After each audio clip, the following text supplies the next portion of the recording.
2018 వరకు 10 సంవత్సరాల అధికారంలో ఉంటే ఒక్క రైతు కూడా రోడ్డు మీదకి వచ్చి ధర్నా చేయలే. రోడ్డు మీద ఎప్పుడు కూడా ధర్నా మీద కూర్చోలే. వడ్లు కొనుగోలు చేయడం అంటే చరిత్రలో అది కేసీఆర్ గారు చేసిండ్రు. ఎంఎస్పీ రేట్ మీద ఉన్నారు. అదే కాకుండా తెలంగాణ రాష్ట్రం ఏర్పడ్డాక దాదాపు ఈ రాష్ట్రంలో 63,000 చెరువులు కుంటలు 1,200 చెక్ డ్యాములు నిర్మాణం చేసి పునర్నిర్మాణం చేసినటువంటి వ్యక్తి కేసీఆర్ గారు. 10 సంవత్సరాల కాలంలో చెక్ డ్యాముల నిండా నీళ్లు, చెల్ల నిండా నీళ్లు, కుంటల నిండా నీళ్లు, ఎక్కడ చూసినా నీళ్లతోని తొలకిసలాడినాయి. ఎక్కడ చూసినా పాడి పంటలతోని విపరీతమైనటువంటి పంటలు పండించినటువంటి రైతాంగం మనందరికి తెలుసు. ఒక సామెత ఉంది, రాయల కాలంలో రతనాలు కుప్పలు వేసి అమ్ముకునేది, రాసులు వేసుకుని అన్నది. అదే కేసీఆర్ గారి 10 సంవత్సరాల కాలంలో వడ్ల రాసులు ఎక్కడ చూసినా కనిపించేది. ఇదేందో కానీ ఈ రేవంత్ రెడ్డి గారు ఈ కాంగ్రెస్ పార్టీ అధికారంలోకి వచ్చి 5 మాసాలు అవుతున్నాయి. మంత్రం వేసినట్లే చెరువులు ఎండిపోయినాయి, కుంటలు ఎండిపోయినాయి, చెక్ డ్యామ్లు ఎండిపోయినాయి. దీనికి కారణం ఏంటి? ఇలా బోర్లు ఎండిపోయినాయి, బోర్డు మోటార్లు కాలిపోతున్నాయి, ట్రాన్స్ఫార్మర్లు కాలిపోతున్నాయి. ఎక్కడ చూసినా రైతుల ఏడుపు ఎక్కువైపోయింది, రైతుల బాధలు ఎక్కువైపోయినాయి. కనీసం ఈ పంటన్న కొనుగోలు చేస్తాడా? కొనుగోలు చేయలే. నవంబర్లో ఏం చెప్పిండు?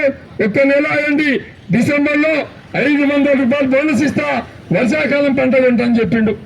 ఇప్పుడేమంటుండు? యాసంగి పంట చేతికొచ్చింది. ఇప్పుడేమంటుండు? దొడ్లు ఓట్లు కొనా, సన్న ఓట్లు ఉంటా. ఎవరో పిచ్చోడు చెప్తాడు. ఏ రైతులు అడిగినా, ఇంత పరిజ్ఞానం ఉన్నటువంటి వ్యవసాయం చేసే రైతులు అడిగితే చెప్తాడు, యాసంగి కాలంలో సన్న ఓట్లు ఉండవు, దొడ్డు ఓట్లే ఉంటాయి. అంటే నీ ఉద్దేశం దొడ్డు ఓట్లకు సన్న ఓట్లు ఉండవు కాబట్టి ఈసారి కూడా బోనస్ ఎగబెట్టే ప్రయత్నం చేస్తుండు. వర్షాకాలం బాయ్, యాసంగి కాలం బాయ్, 2 క్రాప్లకు కూడా బోనస్ ఎగబెట్టినటువంటి వ్యక్తి ఎవరైనా ఉండాలంటే తెలంగాణ రాష్ట్ర ముఖ్యమంత్రి రేవంత్ రెడ్డి గారు. కాబట్టి నేను ఒకటే రైతాంగానికి ఇలా పెద్ద ఎత్తున మనం మార్కెట్ యార్డ్లో ధర్నా చేసినాం. ఇవాళ రాష్ట్ర వ్యాప్తంగా కూడా గౌరవ ముఖ్యమంత్రి గారి ఆదేశం మేరకు, గౌరవ మాజీ ముఖ్యమంత్రి కేసీఆర్ గారి ఆదేశం మేరకు, గౌరవ మాజీ మంత్రి హరీష్ రావు గారి ఆదేశం మేరకు ఇలా గజ్వేల్లో ధర్నా నిర్ణయిస్తున్నాం. అంటే ఇంత మండు టెండర్లో కూడా మరి ధర్నా చేయాల్సిన పరిస్థితి వచ్చిందంటే దానికి కారణం కాంగ్రెస్. కాబట్టి ఇవాళ మనమందరం కూడా ఆలోచించాలి. తెలంగాణ రాష్ట్రంలో ఒక మల్లన్న సాగర్ నిర్మాణం చేసుకున్నాం, ఒక కొండపైసమ్మ సాగర్ నిర్మాణం చేసుకున్నాం, ఒక కాళేశ్వరం నిర్మాణం చేసుకున్నాం. ఇక్కడ హల్దీ రివర్ నిండా నీళ్లు, అది కూడవల్లి నిండా నీళ్లు, చెరువుల నిండా నీళ్లు. ఈ టైంలో చెరువులో మొత్తాలు దింకించినాం పోయినసారి. మరి ఎందుకో కానీ మొత్తం కక్ష కట్టినటువంటి రేవంత్ రెడ్డి అసలు వ్యవసాయం అంటే తెలియదు ఆయనకు. గుట్లో కూలకి గబిలాంగ్ తేడా వ్యక్తి ఎవరన్నారంటే రేవంత్ రెడ్డి. గుట్లకు పోయినట కాలు మిగి పెడతాడట, తంతల జనం పేరుంది, గబిలేమో కాలు కిందికి పెడతాడట. తేడా ఉన్నటువంటి వ్యక్తి ఇవాళ రాష్ట్రానికి ముఖ్యమంత్రి అయ్యిండు. ఆయన అంటాడు, ఒక్క సంవత్సరం కడుపు కట్టుకుంటే దోపిడీ ఆపితే రైతుల యొక్క రుణమాఫీ చేయొచ్చు అంటాడు. అంటే ఒక్క సంవత్సరానికి 40,000 కోట్లు దోపిడీ చేస్తున్నామని కేవలం 6 నెలలు అయింది. దాదాపు 20,000 కోట్లు ఈ రాష్ట్రంలో దోచుకున్నారు. కాంగ్రెస్ అంటేనే స్కాములు, స్కీములు.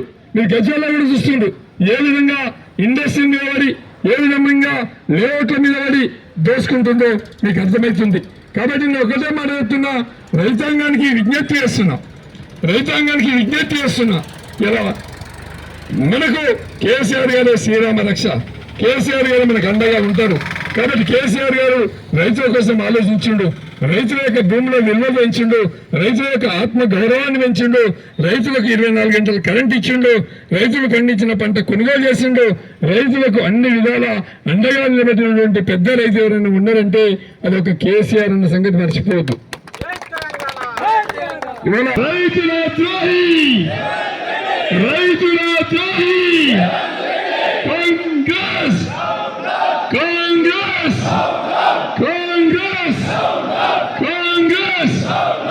రైతుల ద్రోహి. సన్న ఓట్లు తొట్టుబట్టి అన్నింటికీ బోనస్ ఇవ్వాలి, అన్నింటికీ సన్న ఓట్లు సన్న దొడ్డు రకాలకు సన్న రకాలు దొడ్డు రకాలన్నింటికీ జై తెలంగాణ. రైతు తోళ్ళారా ఖబర్దార్, రైతు తోళ్ళారా, రైతు